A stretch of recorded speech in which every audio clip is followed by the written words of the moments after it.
Yeah,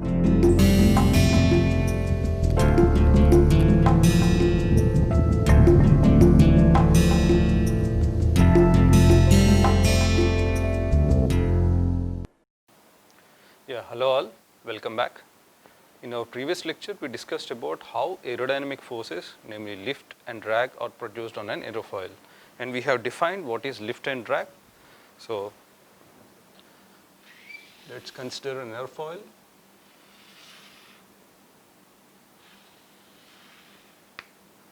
So, when there is flow,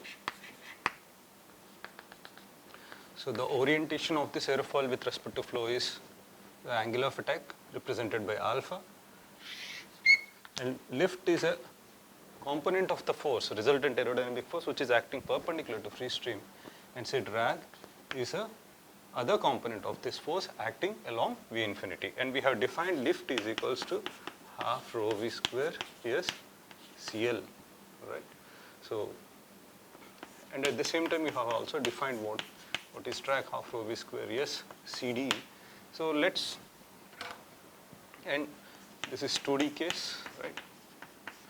So, the corresponding lift coefficient and drag coefficient for this aerofoil is considered as 2D. Why? Because aerofoil is also known as infinite wing. It's a sectional property, right. So, this lift and drag we are talking about is about a sectional property here, isn't it? So, the section here is a two-dimensional section of the wing, which is aerofoil, also known as infinite wing or 2D wing, right. So, if we look at the CL2D, what we can write it as lift generated upon half rho dynamic pressure times the reference area. At the same time, drag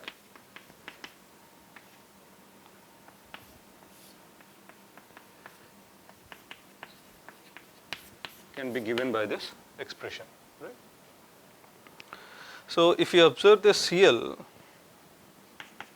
so in the first place, lift is a function of, say,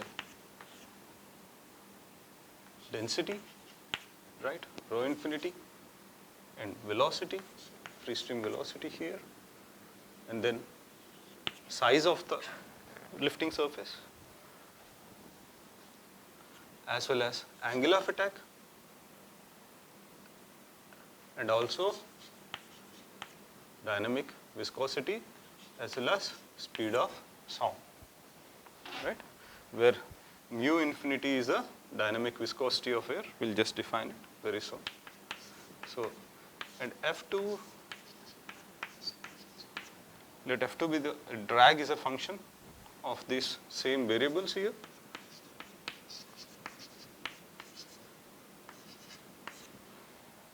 Right. So, for example, if I have to deal in terms of lift, I need to, if I have to understand the variation of lift, then I have to vary all these parameters and see how the lift is, how the corresponding lift variation is with respect to the density, with respect to V infinity, with respect to surface area, as well as angle of attack, dynamic viscosity, and sound. So, there are, yeah, speed of sound here, yeah. So, there are quite a lot of variables. So, instead of dealing so many variables, what we do is, let us talk in terms of this non-dimensional parameters, right. So, let us say this is a function of angle of attack, Reynolds number, and Mach number, right. Similarly, drag coefficient is a function of angle of attack, Reynolds number, and Mach number. So, whatever we are talking about, these coefficients here, so the coefficients here we are talking about is two-dimensional coefficients, right. So, not for the entire aircraft, you are talking about airfoil characters, yeah, non-dimensional coefficients for airfoil here. Now, apart from reducing the workload, let us say how to generate this CL with alpha in the first place, right. How do we generally get lift variation with angle of attack? So, previously we looked at how CL varies with angle of attack, right. So, for example, this is for aerofoil, and within the linear regime we assumed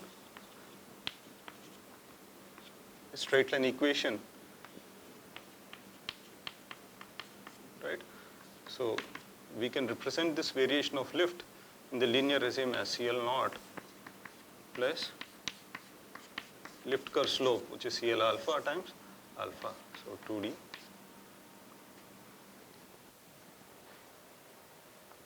Right? So how have we generated this data? How have we got this information? By testing this airfoil in a wind tunnel, right? Wind tunnel is a setup, experimental setup, where we can drive the air at the desired speeds and test our airfoil and place our airfoil inside the wind. So which is equivalent to airfoil moving at the same velocity in the static air, right? So we use that principle. So we place airfoil inside that wind and try to measure the corresponding forces on acting on it, right? So why do you want to deal in this with these parameters? One thing is, if I want to know about the lift and drag characteristics of a particular aircraft, then I have lift drag characteristics of airfoil for that matter.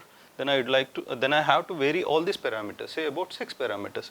Say initially I have to keep density, reference area, alpha, and all other parameters constant and vary the velocity. At different velocity, what will be the corresponding variation of lift coefficient.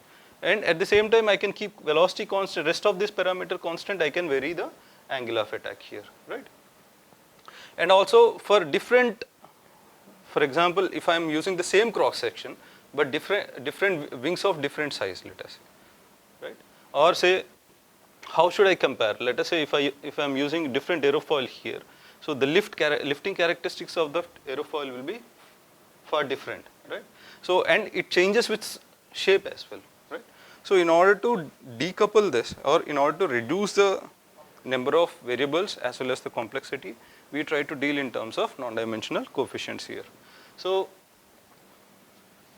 let's consider a small example where a Boeing, a Dreamliner, is flying at an altitude of 30,000 feet, which is approximately 10 kilometers, right?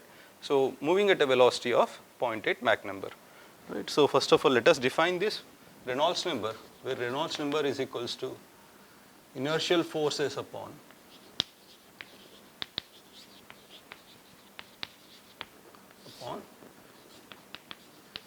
viscous forces, right?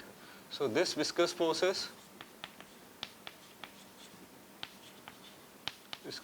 is equals to,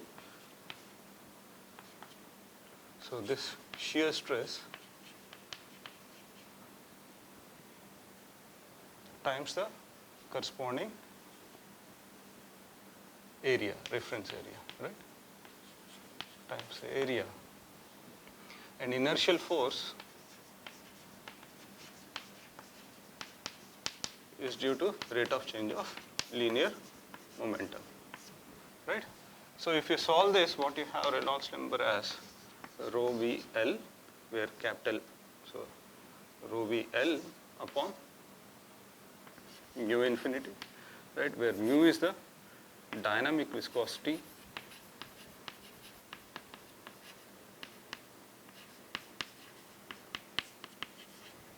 so for air it is at 18 degrees Celsius, it is about 1.789 times 10 raised to the power of minus 5 Newton second upon meter square, right? And then L is the characteristic length. So when you talk about an aerofoil, you can consider the characteristic length to be the chord of the aerofoil, which is the length of chord line, right? And similarly, the Mach number here, M is Mach number. So Mach number is defined as velocity of flight vehicle upon velocity of sound, where A infinity is the velocity of sound, which is square root of gamma RT, right? Where gamma is the ratio of specific heats, which is 1.4 for air, right? And then R is the universal gas constant, and T is the temperature, corresponding temperature, ambient temperature. So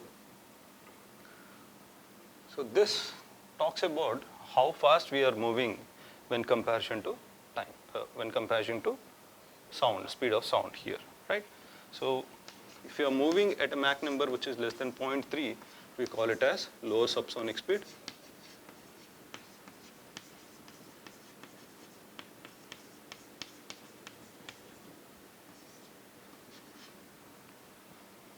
So this is like negligible compressibility effects. Right?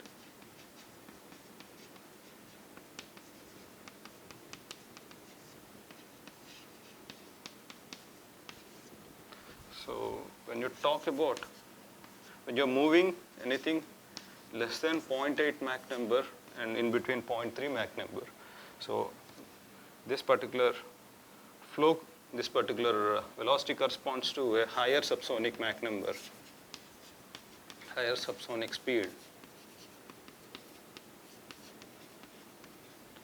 which is where the flow is dominated by compressibility effects.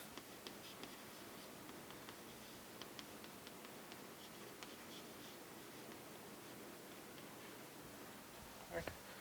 So if you are flying in between the 0.8 and 1.3, this particular regime is known as transonic flight regime or transonic speeds. Right. And the flow is, if the Mach number is equals to 1, so that means you are flying at sonic speed. So effectively you are flying at velocity of sound. So you will cover about, say, close to 1200 kilometers per an hour, right? So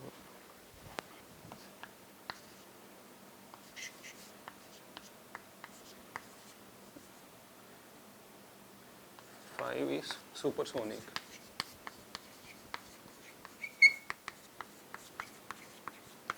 So the flow is mainly dominated by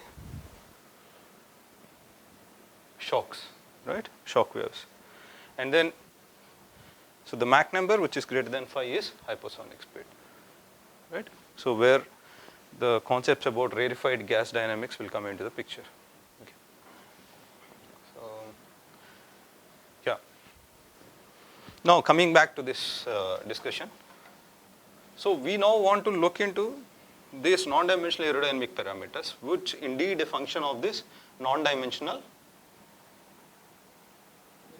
variables, right? So here Reynolds number is rho v L by mu is a non-dimensional variable, and then Mach number is a non-dimensional variable here. So instead of handling 6 variables to find out the forces, we can able to find out their force coefficients with 3 variables.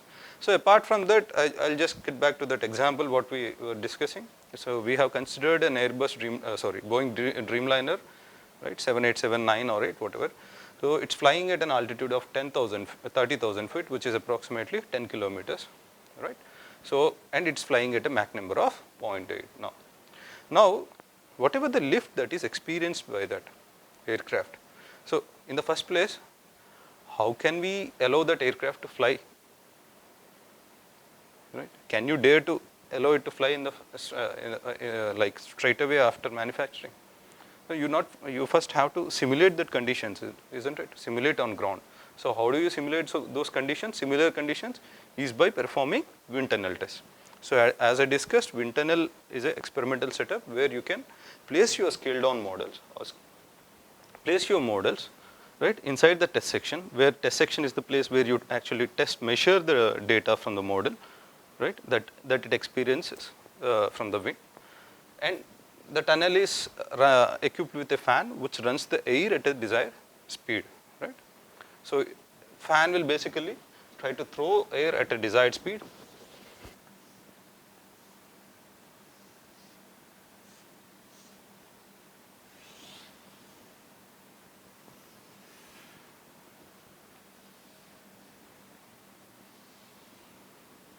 So I may not be drawing it to the scale, right. So, and then you have some filtering chambers, right. and then there will be a, so say there is a honeycomb structure, it's not an obstruction here, right? So this, there is something called honeycomb structure to streamline the flow, right? And then there will be a convergent cone or convergent chamber, right? Followed by this, we'll have a settling chamber where the flow now tries to settle in this particular chamber. So,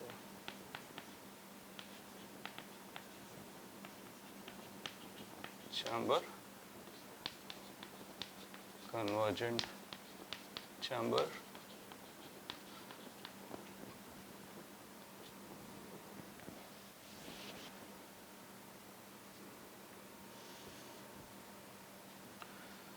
right? And then you have, yeah, you have the test section, right? So this is where we generally place our models.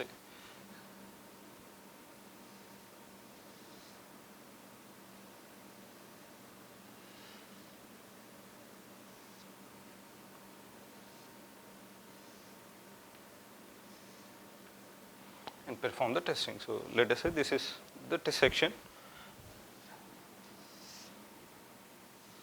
So followed by it, you'll have a diverging chamber, right?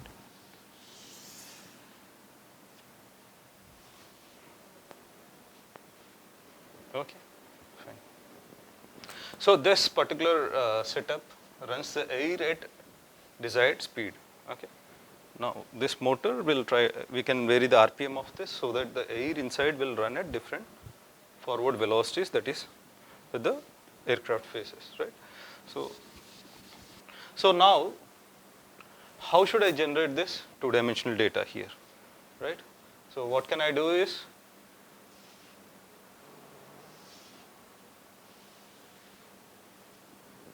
let us say this is my side wall of this test section, one side vertical wall, and then let us assume this is the vertical wall on the other side.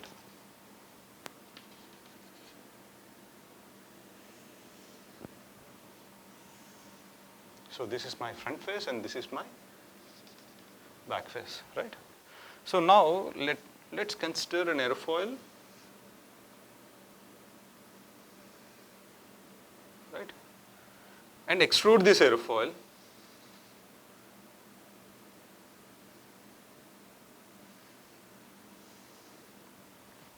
what you have is a wing, right? Now, so extrude this aerofoil till the other face of this test section. Okay. So what happens by doing that is the flow. Anyways, we know that it is always parallel to the test section here inside the wind tunnel, right? The flow will remain always parallel to the test section here.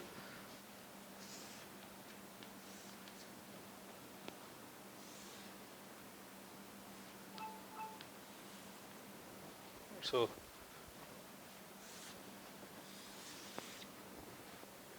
this is how the wind tunnel will be, right? So, okay. Now what I can do is, if I take a plane, right, which is in between these two, which is exactly the midway of the span of this airfoil, right? And if I can put holes on the surface and then tap the corresponding pressure at each and every location, right? I'll be able to measure the pressure distribution over an airfoil at a given location, right? Isn't it? Because so I have extended this airfoil till the ends of this test section, ends of the walls of this test section. Now, so what I'm trying to do is, with respect to flow, it is like a continuous body. It's an infinite body, right? The flow happens within this confined regime, which is inside the test section, right? So till the ends of the walls, we have covered it with the airfoils, n number of airfoils, you can assume. So there is an airfoil here as well. So this particular can imagine this as an extrusion of this particular airfoil. Say if this is not to the scale, then I can reduce it a bit, right? So everywhere we have airfoil sections, right? So in the midway of this length, at the midpoint of this length, let's take a vertical plane, and in that plane, let's make holes on the surface of this object, right? So by tapping the pressure from the surface of this object, I'll be able to find out pressure distribution across this airfoil on the top and bottom surface. By integrating that, I'll be able to figure out what is lift and what is drag. Okay. Now that is how we get lift and drag. Now coming back to our example again. So if I have to test this Dreamliner inside a wind tunnel, will I be able to do it? So I need such a big test section, right? So for an aerofoil, we can definitely do it. But what about a Dreamliner? Can I bring it and place it inside the test section? That may not be a feasible idea, isn't it? So instead, what can I think of is reduce it, scale it down the dimensions, and then bring it into the test section and perform the required test, right? So in doing so, can I generate the same lift? Right? Why? Because if I have to generate same lift, for example, the one which is flying at 10 kilometers, right?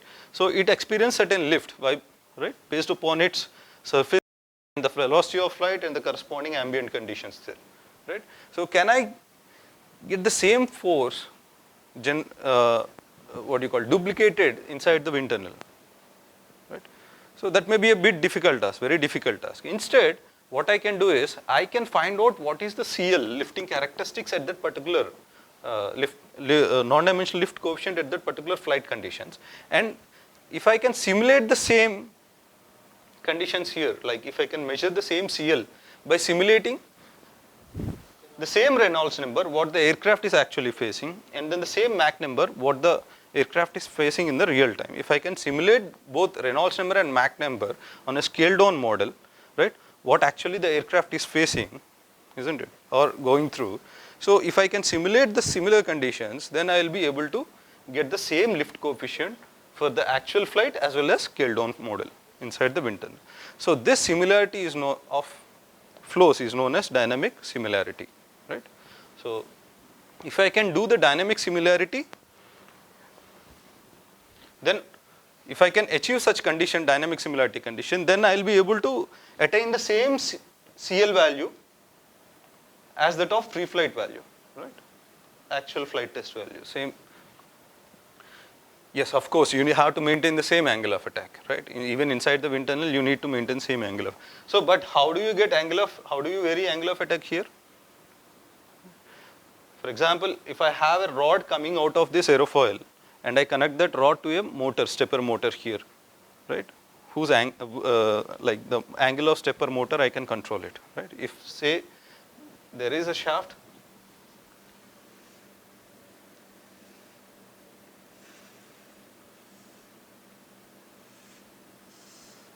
so say there is a shaft running throughout, throughout this aerofoil, and this shaft is out here. If the shaft is out, say if I can rotate this shaft, this is outside the test section again, right? So if I can rotate this shaft, I will be able to rotate the airfoil altogether, right? Entire wing, the section that we are using here. So and then, yeah, by rotating, so I am trying to change the orientation of this object with respect to the free stream velocity. Here in our case, we call it as angle of attack. Right. So at different angles, if I can rotate it and hold it at different angles and take the corresponding pressure readings from the pressure tapping there, so I will be able to figure out what is the pressure distribution at that particular angle of attack, and then I can find out what is the corresponding lift and drag, right? Lift and drag coefficients at that particular angle of attack. So by varying the angle of attack, I will be able to generate the data, right? So for different alpha, so I'll change from alpha 1, alpha 2, alpha 3, so on.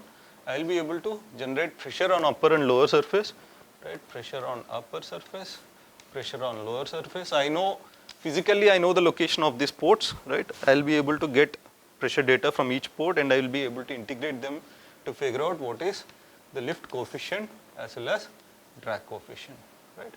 So CL1, CL2 corresponds to alpha 2, right? So on. Okay, that's how I'll be able to generate CL versus alpha graph. So that is the advantage if you can deal in terms of non-dimensional force coefficients here, which are aerodynamic force coefficients, which are lift coefficient and drag coefficient. You will be able to achieve these same characteristics as that of real flight at a very less expensive and in terms of both time and money, right, as well as your efforts. Okay. So the main aim of the designer, wind tunnel designer, is to achieve this dynamic similarity, right? He wants to. So the ideal wind tunnel is the one which can generate the required Reynolds number as well as Mach number together. But in reality, it's very difficult. So the aim of wind tunnel testing will be either, or the design is guided by either with an aim to achieve either one of these parameters, right? Either the desired Reynolds number or desired Mach number. That's why in general these wind tunnel tests are performed in multiple wind tunnels. So the same model is tested in multiple wind tunnels, where one wind tunnel can generate your desired Reynolds number, the other one can generate the desired Mach number, and see how the characteristics of this. Yeah. Not average. You want to know its variation with Reynolds number and Mach number. Why do you take average there? Right? It's independent, isn't it? These two.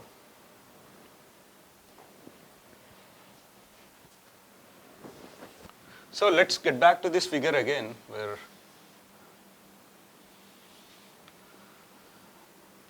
we know when there is flow. So there is lift and drag, right? So if I consider any arbitrary point on this, so this flow will try, because of this lift and drag, or because of the lift majorly, will try to produce a moment as well, right? So this aerodynamic forces will also produce a moment. When there is flow, apart from the aerodynamic forces, there is also called aerodynamic moment here, right? So let us consider one such moment called pitching moment. Very soon we will discuss about what are all the degrees of freedom what an aircraft have, or a rigid body in space have, and then we will define this nomenclature in detail, right? Pitching moment. Let's say it is defined by M, where if the aerofoil, due to this moment, if the aerofoil increases its angle of attack, it faces a higher angle of attack, right? It will rotate in a direction which increases the angle of attack. Then we call it as positive, right? So alpha increase, if it is in the increasing direction of angle of attack, then we'll call it as, this pitching moment is positive pitching moment, which is also known as nose up, right? So if the moment reduces the angle of attack, we'll call negative pitching moment or pitch down moment. Okay, pitch down of this aerofoil. So this is the convention that we have adopted, right? Now let us assume, first let us define this pitching moment, which is the dynamic pressure times, or Q infinity times reference area will help us with the, so this quantity corresponds to the force, aerodynamic force, right, times the reference length here gives you the moment here.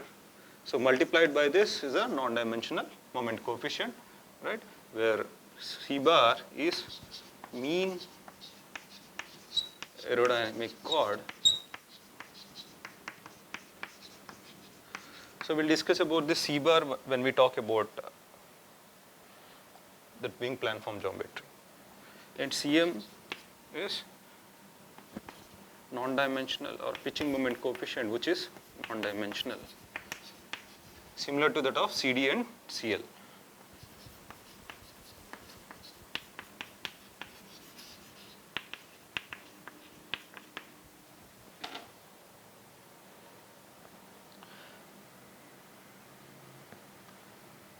Yes. And Cm, you can assume it is also a function of alpha, Reynolds number and Mach number. Understanding the Cm is also very important, right, in order to characterize a particular aerofoil as well as aircraft. Right. Now, let us say this moment about a point here. Let's write a moment about a point, arbitrary point here, is equals to moment. Let us talk about this moment which is independent of lift, right?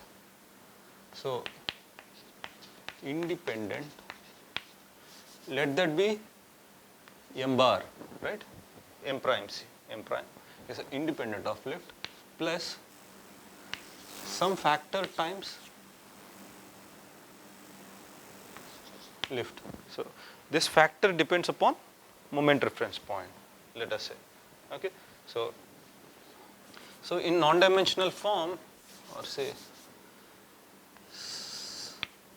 right, in non-dimensional form, what I can mention this as is, so this is half rho v square s c bar times Cm is equals to half rho v square s c bar times Cm prime plus zeta times half rho v square s times Cl. This is 2D again, right? So Cl 2D. So until I mention this as an aircraft or wing, this is always corresponds to 2D case, right? So ideally I might have used the small case letter of L, but I am used to this capital L 2D, so that's the reason why I am continuing. So if, let us say, if I miss at some place, you kindly consider this as a 2D case. Even Cm is again the 2D case here we are talking about. So Cm is equals to Cm prime plus some factor zeta times Cl 2D, right? So zeta prime upon those variables will be, say, zeta. So where Cm prime is pitching moment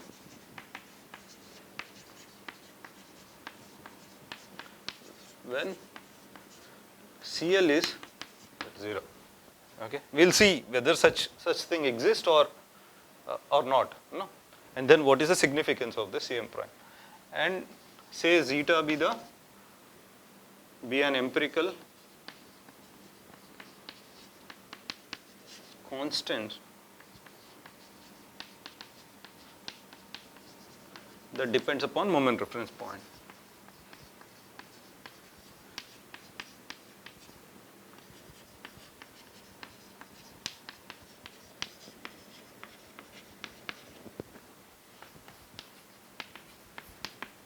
Okay.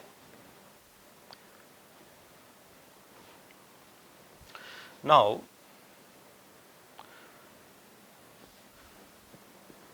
so what is the Cm prime? What do you mean by that? What is the significance of this Cm prime? So let us say we said this is when pitching when lift is 0, right?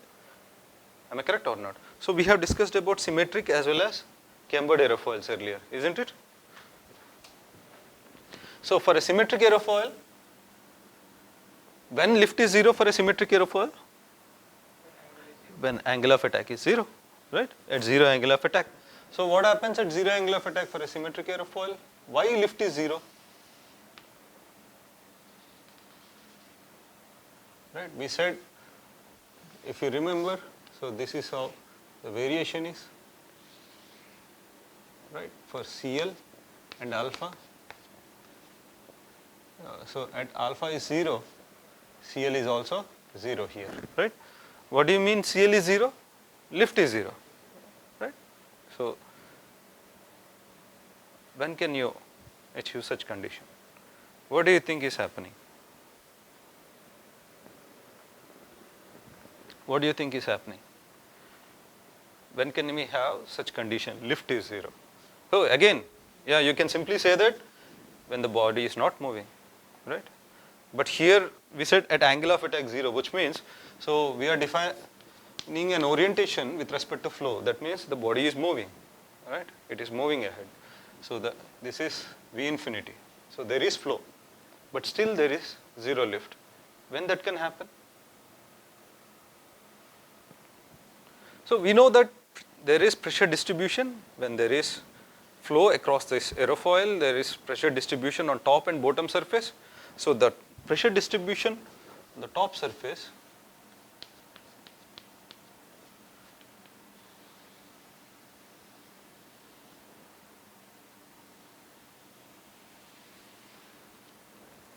may result in a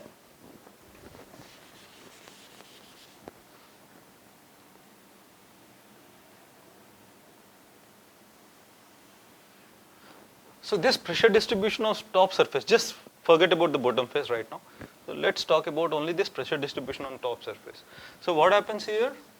So there will be a resultant pressure on the top surface, or there will be a resultant force because of this pressure distribution acting on this top surface, isn't it?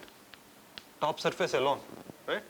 So say it may act at the centroid of this distribution, maybe. So that can be an easy guess, right? It may be acting at the centroid of this pressure distribution on the top surface, right? If there is an equal force that is acting in the opposite direction,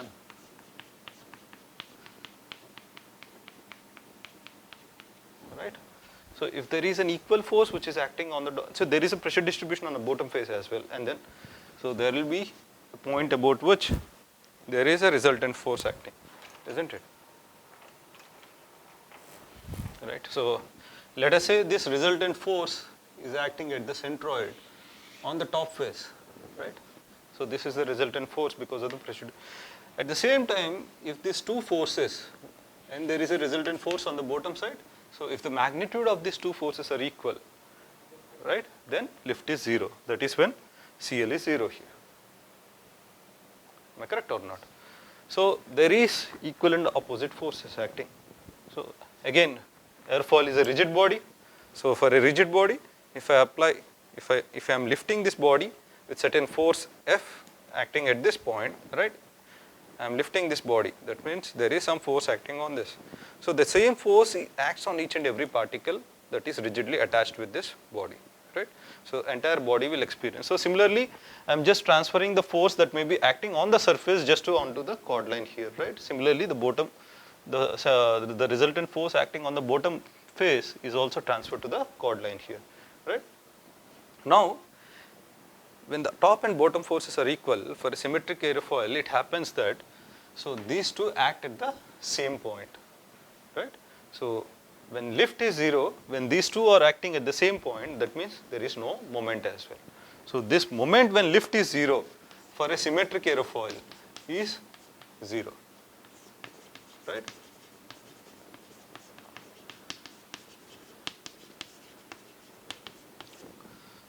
So in case of cambered aerofoil, you have what should be the condition? When lift is 0 for a cambered aerofoil? Yes, you have to. So for a cambered aerofoil, so I need to orient at a negative angle of attack. Alpha at which CL is 0 is negative, right? This is alpha, this is CL.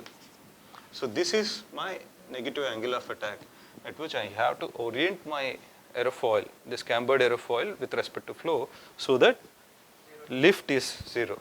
But in that case, what happens is,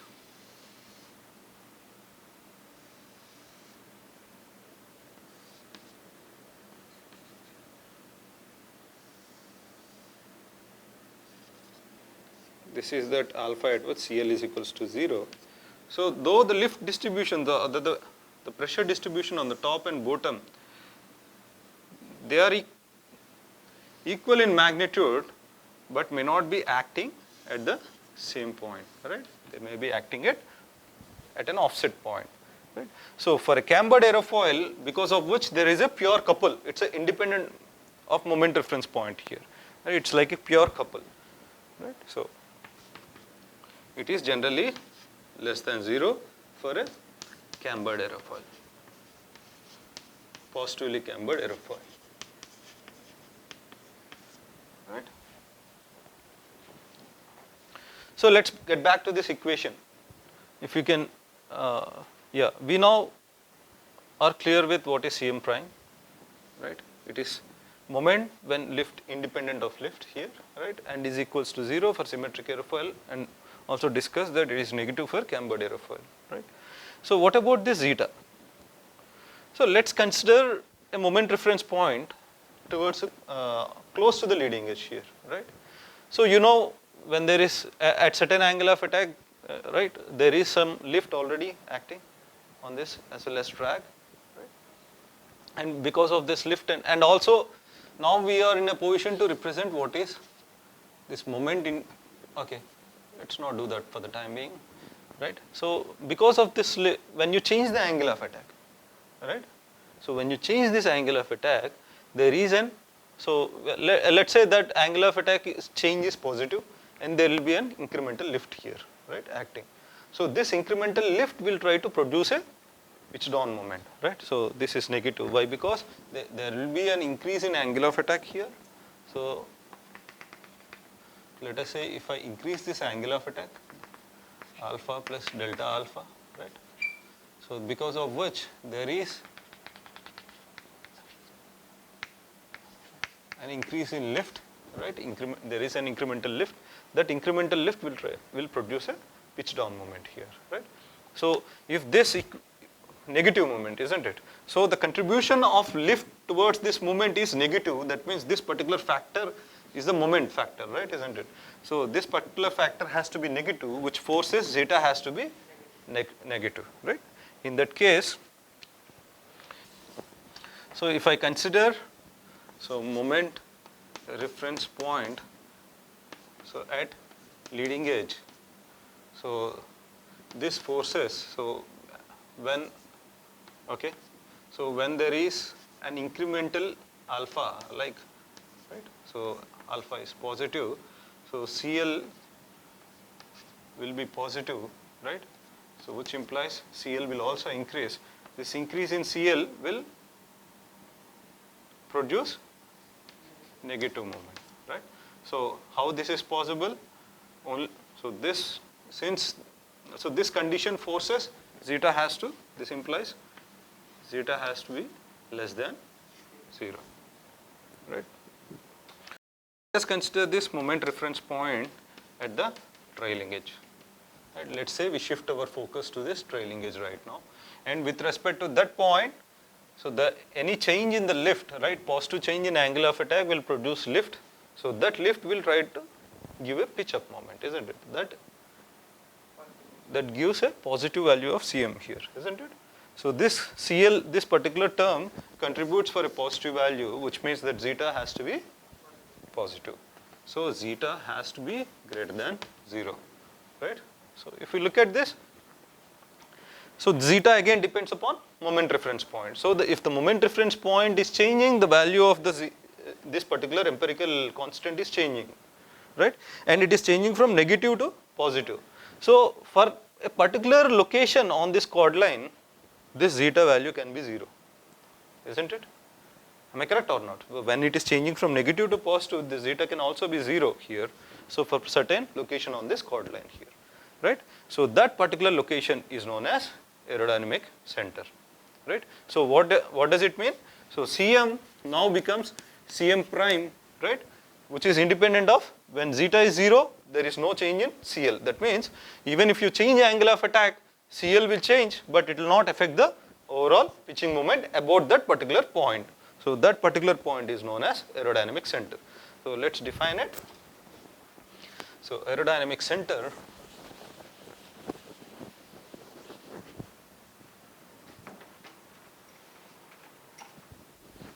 let's define aerodynamic center. So this plays a crucial, so AC,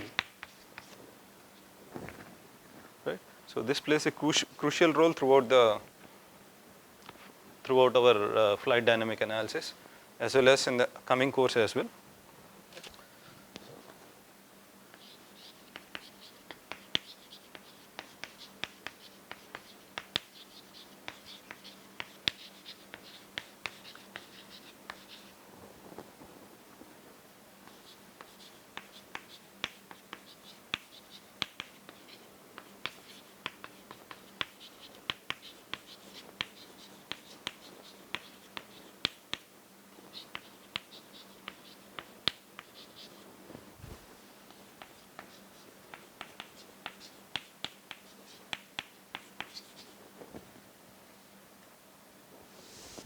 So pitching moment remains constant with angle of attack, right? Or we can say independent of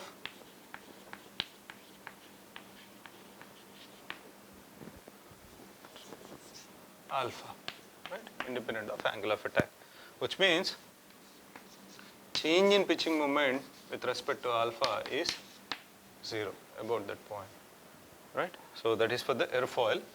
So we call the corresponding moment about that particular point is CMAC, is pitching moment about aerodynamic center, which is nothing but our Cm prime here, right? We have our previous equation, which is Cm is equals to Cm prime plus zeta times Cl, right?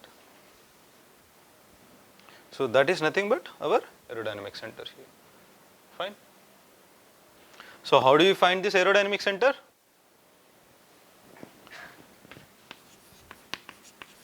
Given Cl, CD, so this Cl again two-dimensional, CD two-dimensional, which is capital CD times, right? That's one and the same here, right? And Cm about a point. So given Cl, CD, Cm about a point, we will be able to find aerodynamic center.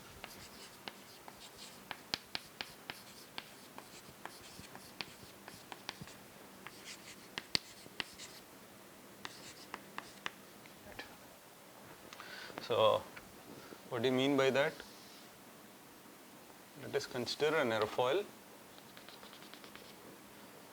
is at an angle of attack alpha, right? So let us say with respect to point O, right,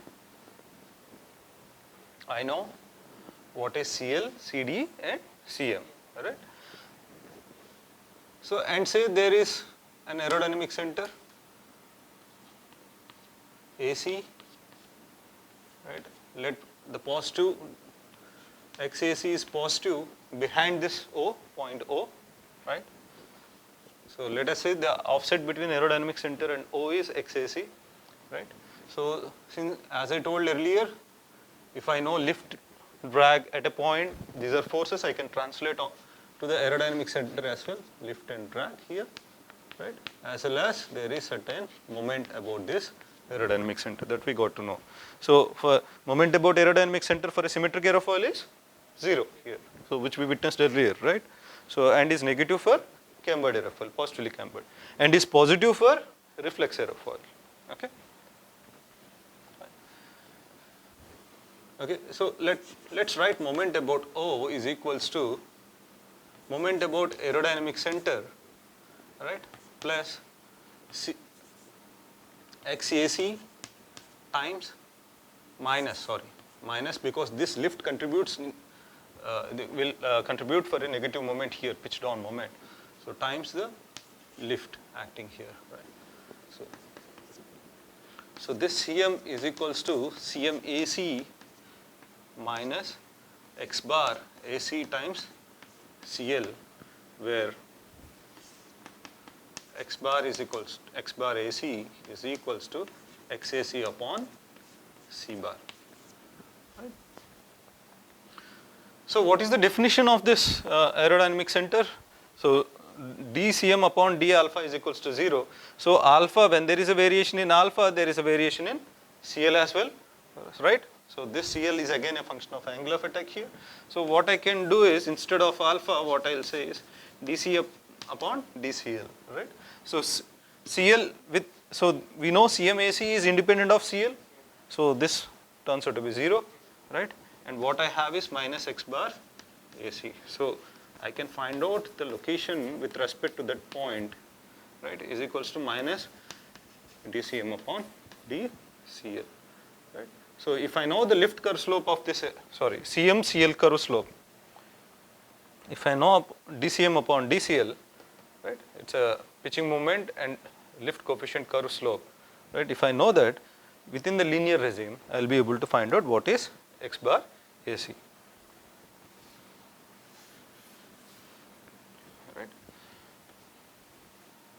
So if DCM upon DCL is negative, let us say if the slope is negative, that means XAC is positive, which positive is aft. That means the aerodynamic center lies aft the moment reference point, right? So if this is positive, then this is negative, that means the aerodynamic center lies ahead of the moment reference point. Okay. If I know the data of pitching moment Cm, Cl, Cd with alpha at a given point, right? If I variation with at a given point, then I will be able to figure out what is the corresponding.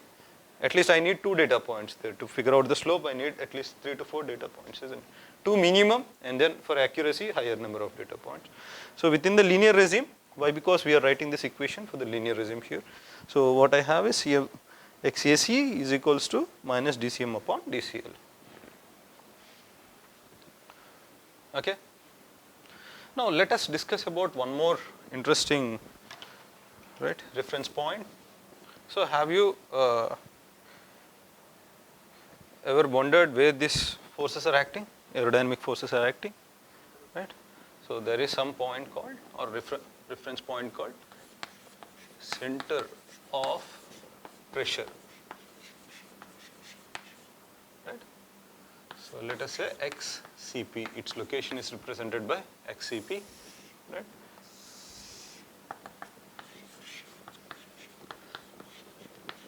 This is the location on airfoil on, say, close to chord line, right, about which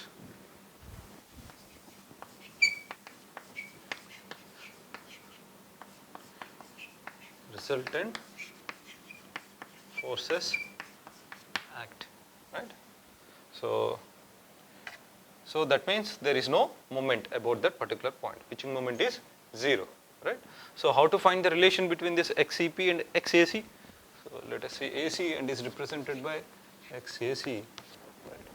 So, and then this way, this is CP represented by XCP. So how to find the relationship between them?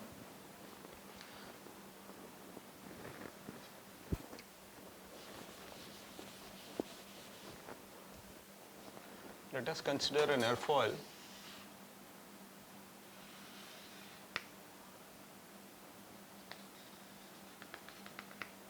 right. So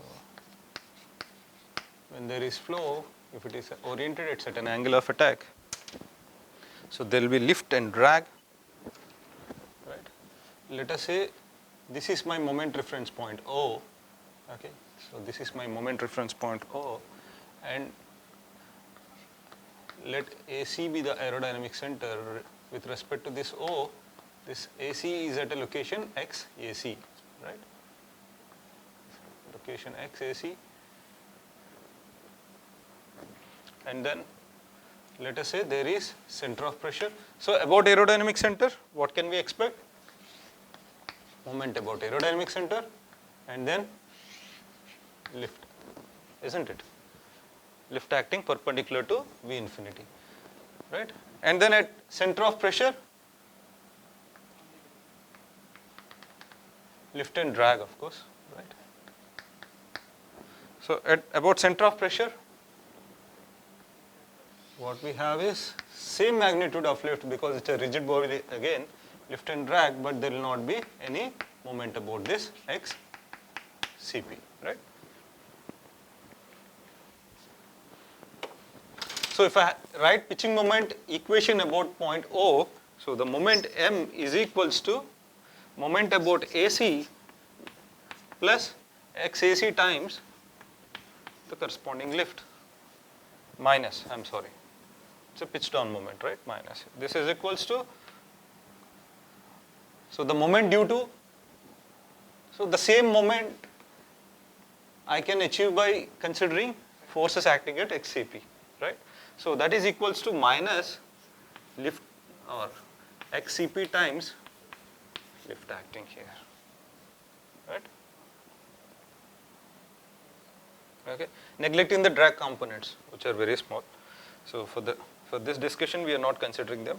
So this talks about the same moment, right? So because moment about O with respect to AC and with respect to CP.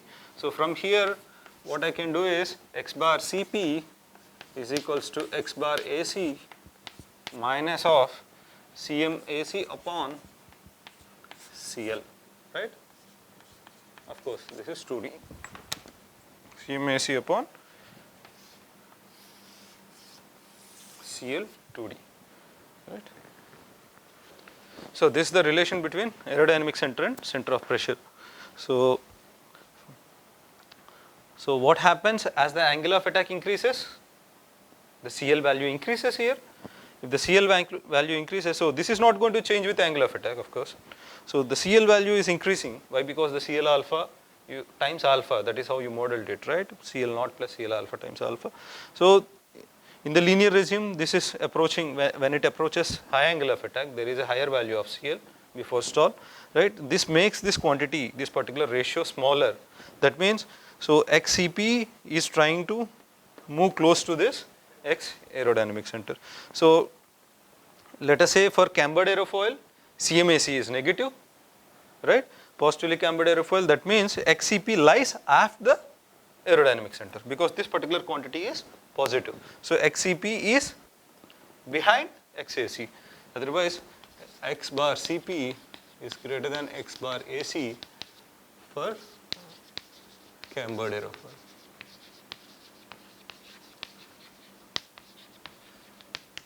So it is equals to 0, this particular quantity for a symmetric aerofoil, right? This particular ratio is 0 because CMAC is 0. So in that case, XCP and XAC coincides.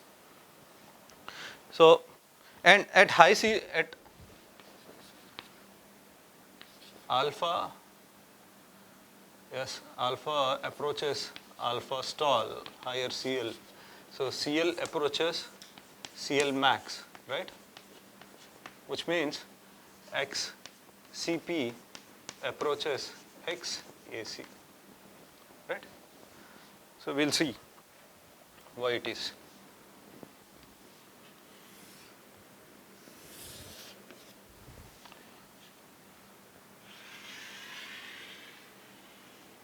Okay. So the typical variation of lift coefficient with angle of attack, right, for an airfoil here. So this is 2D again. So this is where alpha at which CL is equals to 0, right? So within this linear regime of angle of attack, or say at low angles of attack, so you have an airfoil, right? You have flow.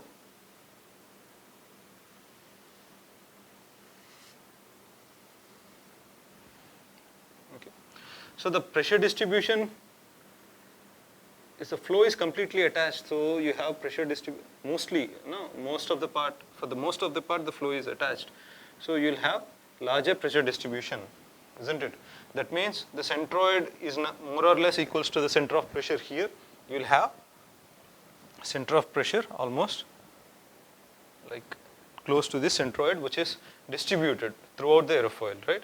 But at the higher angles of attack, what happens? The same aerofoil now placed at higher angle of attack, right? So what happens is,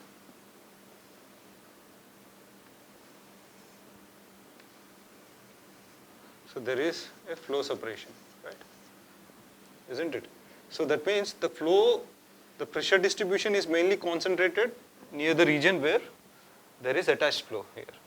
That means the centroid of this has moved forward compared to the centroid for the previous case, which is this one, right? That means the center of pressure is moving forward, right? Close to the center of pressure, right?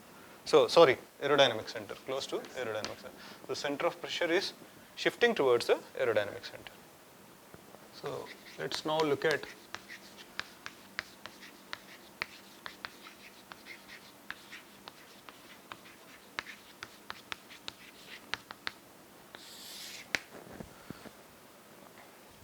wing planform geometry.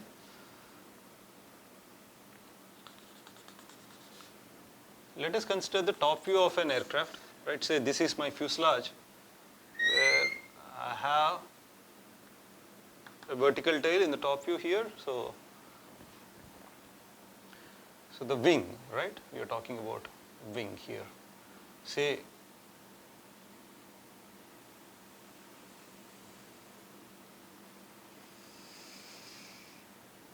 so this is the center line of the fuselage,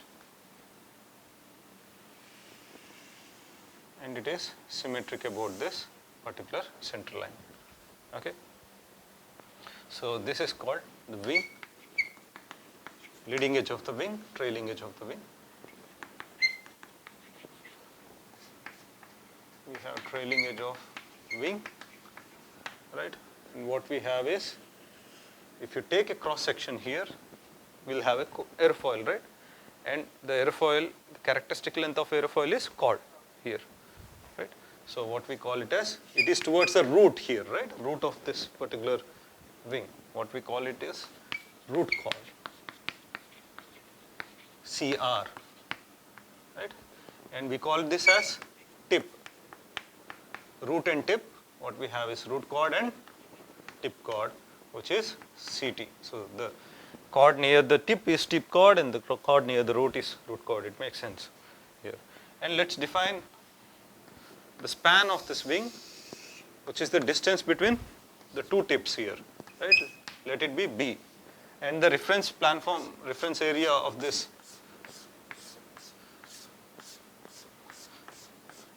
wing is denoted by S, right? S be the CR is called root chord, CT is called tip chord, S is a reference planform area.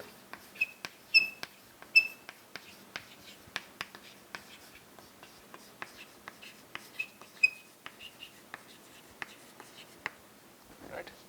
And B is a span of wing measured between tips, two tips here, right? And let's look at some of the non-dimensional parameters here that talks about the geometry, right? Again, when we non-dimensionalize them, it will be helpful for us to compare aircrafts of different sizes, right? So the first non-dimensional parameter we'll introduce here is aspect ratio, which is B square by S. How long your wings are, how big your wings are, right?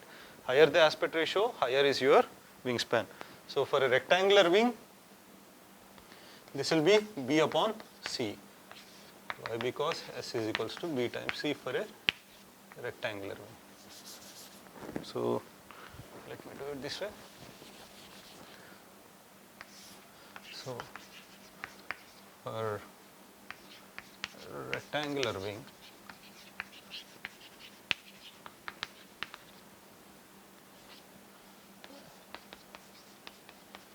see aspect ratio is B upon C. And lambda is called taper ratio, this is called aspect ratio.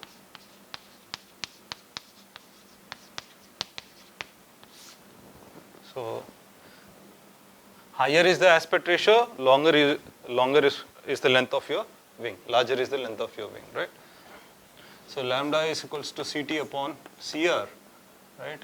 So for a rectangular wing, lambda is equals to 1 and is equals to 0 for triangular wing, right? If it is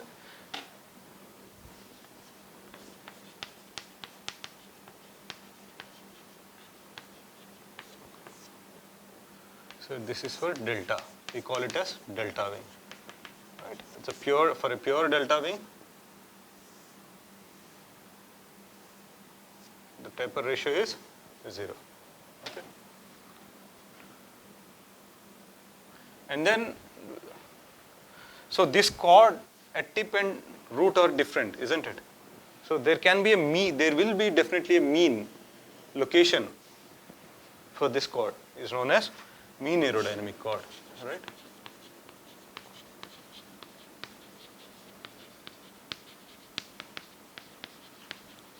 Which is known as C bar, right? So C bar for a rectangular tapered wings So it is 2/3 CR times 1 plus lambda square upon 1 plus lambda. So for a rectangular wing, so lambda is equals to 1, what you have is C bar is equals to CR or CT. It's both same, right, for a rectangular wing. And then the corresponding Y location of this MAC. MAC is known as mean aerodynamic chord, right? So this is called C bar, which is known as MAC. So Y of this MAC is B by 6 upon 1 plus 2 lambda upon 1 plus lambda. So these are some of the geometric parameters of this wing plan form. So let's look at what are the aerodynamic characteristics of this finite wings. Right? So till now we are talking about infinite wings, which is aerofoils. So will there be any difference between these finite wings and infinite wings? We will look at this during our next lecture. Right?